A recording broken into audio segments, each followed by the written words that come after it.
It's me Marina Joby. Again welcome back to Sour and Spicy. Sour and Spicy പുതിയൊരു എപ്പിസോഡിലോട്ട് എല്ലാവർക്കും സ്വാഗതം.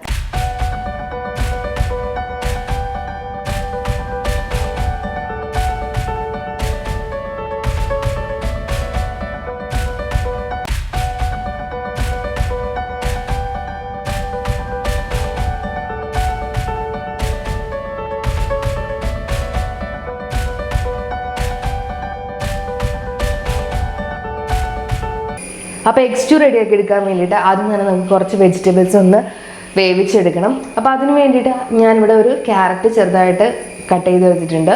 അതേപോലെ തന്നെ ഒരു 5-6 ബീൻസ് ഇതേപോലെ ചെറുതായിട്ട് കട്ട് ചെയ്തെടുത്തിട്ടുണ്ട്. പിന്നെ ഒരു ഉരുളക്കിഴങ്ങ് ഇതേപോലെ ചെറുതായിട്ട് കട്ട് ചെയ്തെടുത്തിട്ടുണ്ട്. പിന്നെ ഒരു ചെറിയ സവോള നീളത്തിൽ ചെറുതായിട്ട് അരിഞ്ഞെടുത്തിട്ടുണ്ട്. പിന്നെ ഞാനൊരു പച്ചമുളക് ഇതിനകത്തോട്ട് അരിഞ്ഞ് ചേർക്കുന്നുണ്ട്. അപ്പോൾ ആദ്യം തന്നെ നമുക്ക് ഇത്രയും വെജിറ്റബിൾസ് ഒന്ന് വേവിച്ചെടുക്കാം. അപ്പോൾ നമ്മൾ വെജിറ്റബിൾസ് വേവിച്ചെടുക്കുന്നത് പ്രഷർ കുക്കർ ഉപയോഗിച്ചിട്ടാണ്. അപ്പോൾ ഞാൻ ഈ കുക്കറിലോട്ട് നമ്മുടെ വെജിറ്റബിൾസ് എല്ലാം ഞാൻ ആഡ് ചെയ്ത് കൊടുക്കുകയാണ്.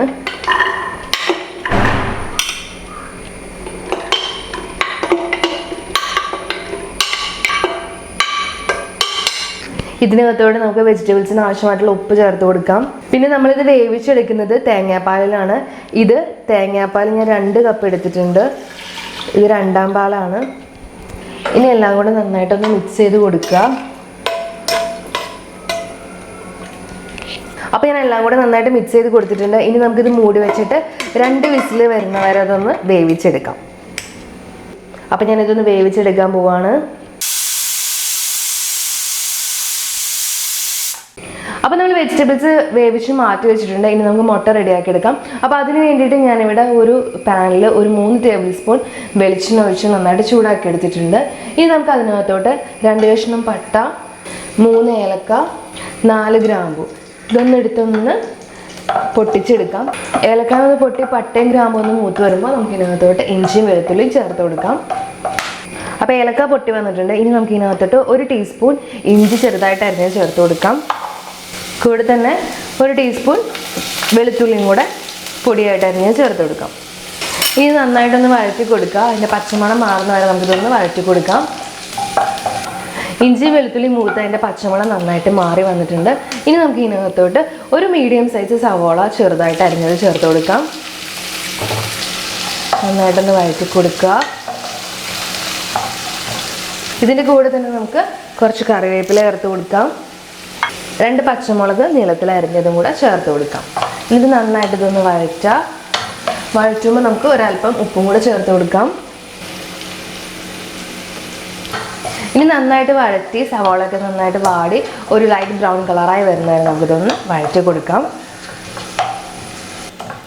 അപ്പോൾ സവാള നന്നായിട്ട് വാടിയിട്ട് അതിൻ്റെ കളറൊക്കെ ഒന്ന് മാറി വന്നിട്ടുണ്ട്. ഇനി നമുക്ക് ഇതിനകത്തോട്ട് പൊടികൾ ചേർത്ത് കൊടുക്കാം. 1/2 ടീസ്പൂൺ ഗരം മസാല ചേർത്ത് കൊടുക്കുകയാണ്. 1 ടീസ്പൂണോളം പെരുംജീരകത്തിൻ്റെ പൊടി, 1 ടീസ്പൂൺ കുരുമുളക് പൊടി ചേർത്ത് കൊടുക്കാം. ഇനി എല്ലാം കൂടെ ഒന്ന് വഴറ്റി കൊടുക്കുക. അപ്പോൾ പൊടികളെല്ലാം നന്നായിട്ട് മൂത്ത് വന്നിട്ടുണ്ട്. ഇനി നമുക്ക് ഇതിനകത്തോട്ട് മുട്ട ചേർത്ത് കൊടുക്കാം. ഞാനിവിടെ 4 മുട്ട പുഴുങ്ങി ക്ലീൻ ചെയ്തിട്ട് ചെറുതായിട്ടൊന്ന് വരഞ്ഞെടുത്തിട്ടുണ്ട്. നമ്മൾ വരഞ്ഞു കൊടുക്കുമ്പോൾ മസാലകളെല്ലാം നന്നായിട്ട് മുട്ടയമ്മ പിടിച്ചിരിക്കും. ഇനി നമുക്കിത് നന്നായിട്ടൊന്ന് മിക്സ് ചെയ്ത് കൊടുക്കാം. നന്നായിട്ടൊന്ന് മിക്സ് ചെയ്ത് കൊടുത്തതിന് ശേഷം നമുക്കൊന്ന് മൂടി വെച്ച് ഒരു 2 മിനിറ്റ് ലോ ഫ്ലെയിമിൽ ഇട്ടിട്ട് ഒന്ന് കുക്ക് ചെയ്തെടുക്കാം. അപ്പോൾ 2 മിനിറ്റ് ആയിട്ടുണ്ട്. നമുക്കിത് മൂടി ഒന്ന് മാറ്റി വെച്ച് കൊടുക്കാം. എന്നിട്ട് ഒന്നും കൂടെ ഒന്ന് നന്നായിട്ടൊന്ന് ഇളക്കി കൊടുക്കുക. ഇനി ഞാൻ ഇതിനകത്തോട് ചേർത്ത് കൊടുക്കാൻ പോകുന്നത് കാഷ്നട്ട് പേസ്റ്റ് ആണ്. ഞാനൊരു 20 കാഷ്നട്ട് ചൂടുവെള്ളത്തിൽ ഒരു അരമണിക്കൂർ കുതിർത്ത് വെച്ചിട്ട് നല്ല പേസ്റ്റ് ആക്കിയിട്ട് അരച്ചെടുത്തതാണിത്. അപ്പോൾ ഇത് ചേർത്ത് കൊടുത്താൽ നമ്മുടെ കറിക്ക് നല്ലൊരു ടേസ്റ്റ് ആയിരിക്കും, നല്ലൊരു ക്രീമി ടെക്സ്ചർ ഉണ്ടാവുകയും ചെയ്യും. അപ്പോൾ നമുക്ക് ഇത് കൂടി കൂട്ടിയിട്ട് നന്നായിട്ടൊന്ന് മിക്സ് ചെയ്ത് കൊടുക്കാം. അപ്പോൾ കാഷ്നട്ട് പേസ്റ്റും കൂടെ ആഡ് ചെയ്തിട്ട് നന്നായിട്ട് മിക്സ് ചെയ്തെടുത്തിട്ടുണ്ട്. ഇനി നമുക്ക് ഇതിനകത്തോട്ട് നമ്മൾ വേവിച്ച് വെച്ച വെജിറ്റബിൾസ് ആഡ് ചെയ്ത് കൊടുക്കാം. അപ്പോൾ നമ്മുടെ തേങ്ങാപ്പാലിൽ വേവിച്ച് വെച്ച വെജിറ്റബിൾസ് നമ്മൾ ആഡ് ചെയ്ത് കൊടുത്തിട്ടുണ്ട്. അതും കൂടി കൂട്ടിയിട്ട് നന്നായിട്ട് നമുക്കിതൊന്ന് മിക്സ് ചെയ്ത് കൊടുക്കാം.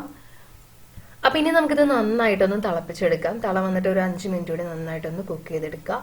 എന്നിട്ട് നമുക്ക് ഇതിനകത്തോട്ട് തേങ്ങാപ്പാൽ ഒഴിച്ചു കൊടുക്കാം. അപ്പോൾ നമ്മുടെ സ്റ്റൂ ഇവിടെ നന്നായിട്ട് തിളച്ച് വന്നിട്ടുണ്ട്. തിളച്ച് വന്നതിന് ശേഷം ഒരു 5 മിനിറ്റും കൂടെ ഞാൻ കുക്ക് ചെയ്തെടുത്തിട്ടുണ്ട്. ഇനി നമുക്ക് ഇതിനകത്തോട്ട് 1-ാം പാൽ ചേർത്ത് കൊടുക്കാം. ഞാനിവിടെ ഒരു 3/4 കപ്പ് നല്ല കട്ടിപ്പാലാണ് ചേർത്ത് കൊടുക്കുന്നത്.